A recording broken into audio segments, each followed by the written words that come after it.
আমরা খুব কম খরচে 5 রাত্রি আর 6 দিনের জন্যে আন্দামান ট্যুরে বেরিয়েছিলাম।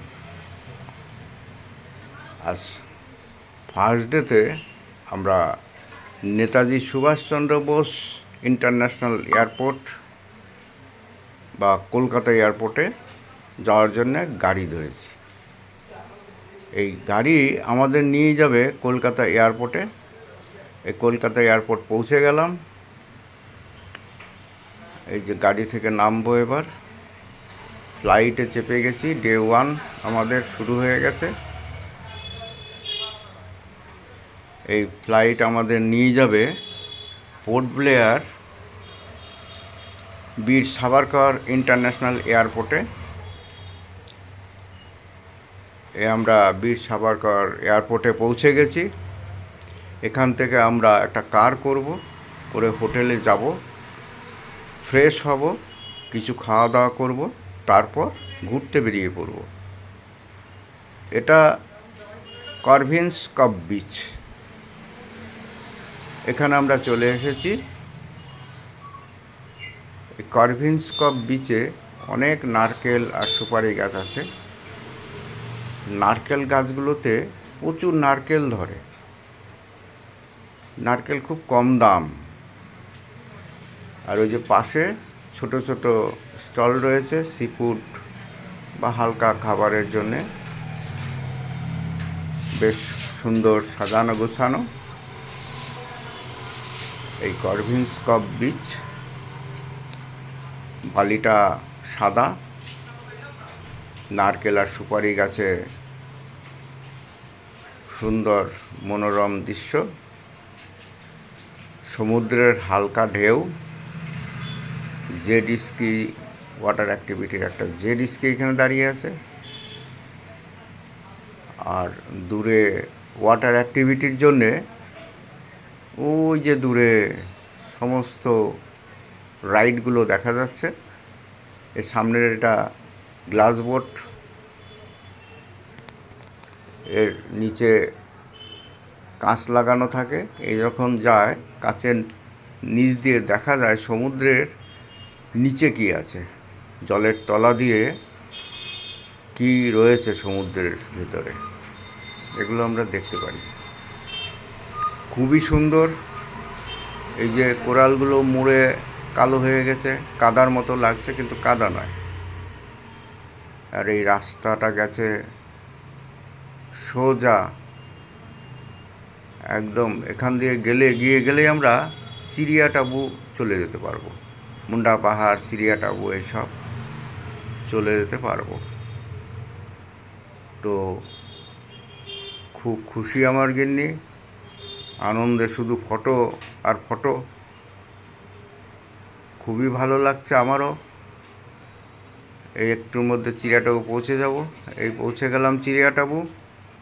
মুন্ডা পাহাড়ে যে পার্কটা, সেই পার্কের মধ্যে, এই পার্কের মধ্যে গাছের গুড়ি কেটে কেটে যারা ট্যুরিস্ট তাদের জন্য বসবার জায়গা করে দেওয়া আছে। ওইদিকে একটা ছোট্ট কুঁড়েঘর দেখা যাচ্ছে, পাশে সি বিচ। এই যে কাঠের গুঁড়িগুলো কেটে কেটে সব বেঞ্চির মতো করে দিয়েছে। ওই যে ওই দিকটায় সবুজ, ওটা চিড়িয়াটাবু পাহাড়। ওখানে সুন্দর সুন্দর পাখি এসে বসে ওই গাছগুলোতে। আমরা 11:05 নাগাদ এয়ারপোর্টে নেমেছি, পোর্ট ব্লেয়ার। তো আমাদের বেরোতে প্রায় 1 ঘন্টা মতো লেগে গেছে। ওখান থেকে হোটেলে গিয়ে রেস্ট নিয়ে এখানে আসতে আসতে একটু বেলাই হয়ে গেছে। ওই জন্য আমরা চিড়িয়াটাবুতে পাহাড়টাতে চাপতে পারলাম না। ওইখানে একটা ওয়াচ টাওয়ারও আছে। তাছাড়া বয়স হয়ে গেছে, ওয়াচ টাওয়ারে চাপাও কষ্ট হবে। এখানকার গাছের শিকড়গুলো দেখো উপরে, মাটির উপরে, কিন্তু গাছটা কিন্তু জীবিত। গাছের উপরে দেখো সবুজ সুন্দর পাতা, নিচে শিকড়গুলো মনে হচ্ছে শুকিয়ে গেছে, মাটির সঙ্গে ওদের কোনো সংযোগ নেই। দেখো ওদের শিকড়গুলো একটা দর্শনীয়।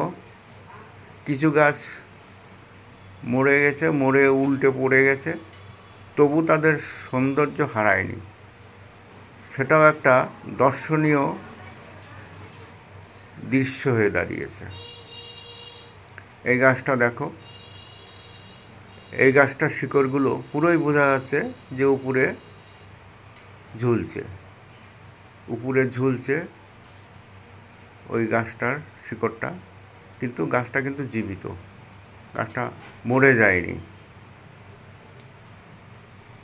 এইবারে ওই দূরে একটা দেখা যাচ্ছে ঘর, ওইখানে বসার জায়গা। টুরিস্টরা বৃষ্টি বৃষ্টি এলে বা প্রখর রোদ এখানে থাকে যখন, তখন ওখানে টুরিস্টরা বসতে পারে, ঝালমুড়ি খেতে পারো। ওই যে ঝালমুড়িওয়ালা ঝালমুড়ি বিক্রি করছে, আরও টুকটাক খাবারের দোকান, স্থায়ী দোকান কিছু নেই, কেন কিনা এখান থেকে আমাদের 4:30-র আগে বেরিয়ে যেতে হবে। 4:30-র পরে আর এখানে থাকা যায় না, বন জঙ্গলে ঘেরা তো। এই যে আমার গিন্নি বসে আছে, কাছের গুড়ি কেটে যে বেঞ্চির মতো বানানো আছে। এখানকার বালিটা কিন্তু গোল্ডেন কালার, সোনালি কালার। এই দেখো, বালিটা গোল্ডেন কালার।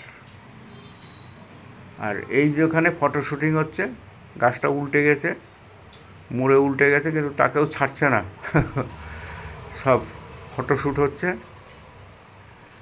আর এই সমুদ্র, খুব হালকা জল, সুন্দর লাগছে দেখতে। আর এই গাছটার গুড়িটা দেখো কেমন, ভেতরটা পুরোটা নেই, কিন্তু পাশের পুরো স্ট্রাকচারটাই রয়ে গেছে। কি সুন্দর লাগছে, এপাশ থেকে ওপাশ দেখা যাচ্ছে। আমি একটু চেষ্টা করছি বড় করে দেখিয়ে এটার এপাশ ওপাশ ঘুরিয়ে ঘুরিয়ে দেখাতে। এই দেখো, এই দেখো কেমন গাছটা। এই ওপাশ থেকে আবার এপাশে দেখব।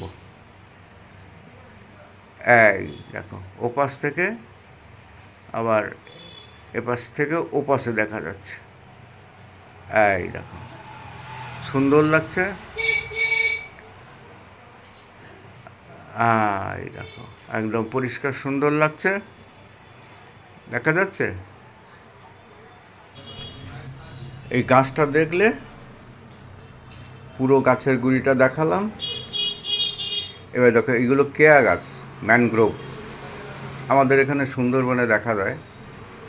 আর এটা একটা ক্যানালের মতো পাহাড়ের উপর থেকে নেমে এসেছে। এই জলটা এই ক্যানাল বেয়ে সমুদ্রের দিকে যাচ্ছে। দেখো কত সুন্দর দৃশ্য, সুন্দর লাগছে। আমি একটু বড় করে দেখাই, ওই ভেতরের দিকে আরও কিছু ম্যানগ্রোভ রয়েছে, সেগুলো দেখতে পাওয়া যাবে। এই যে সুন্দর রয়েছে। আর এই ক্যানেলটা পার হওয়ার জন্যে, তার জন্য একটা কাঠের ব্রিজ আছে। এই কাঠের ব্রিজ পার হয়ে ওই যে চিড়িয়াটাবো পাহাড়টা, ওই জঙ্গলটা দেখা যাচ্ছে, ওইখানে যেতে হয়। প্রায় 2.5 কিলোমিটার রাস্তা ট্রেকিং করতে হয়। এই যে সমুদ্র। হ্যাঁ, এইবারে আমরা চলে গেলাম এই চিড়িয়াটাবুরি সানসেট পয়েন্টে। কিন্তু দুর্ভাগ্য, মেঘলা আকাশ, সূর্য দেবতা মেঘে ঢাকা পড়ে গেছে, আমরা দেখতে পাচ্ছি না। তবু আমি চেষ্টা করছি একটু বড় করে দেখাতে। এই যে দেখো, ওই যে দেখছো কোরাল মোড়ে কেমন বান্দরের আকৃতি নিয়ে গেছে। এই যে আমাদের সূর্য দেবতা, মেঘে ঢাকা, সানসেট দেখা যাবে না।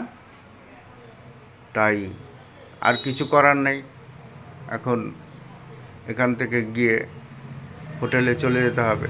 এই কোরালগুলো, এই যে কাদা দেখছো, কাদা নয়, এগুলো এগুলো পাথর, একদম খুব সারফেন। এর উপর দিয়ে হাঁটা যায় না খালি পায়ে, খুব শক্ত। আর এই মরা কোরালগুলোর ফাঁকে ফাঁকে জল আছে, ওই জলের মধ্যে ছোট ছোট মাছও থাকে।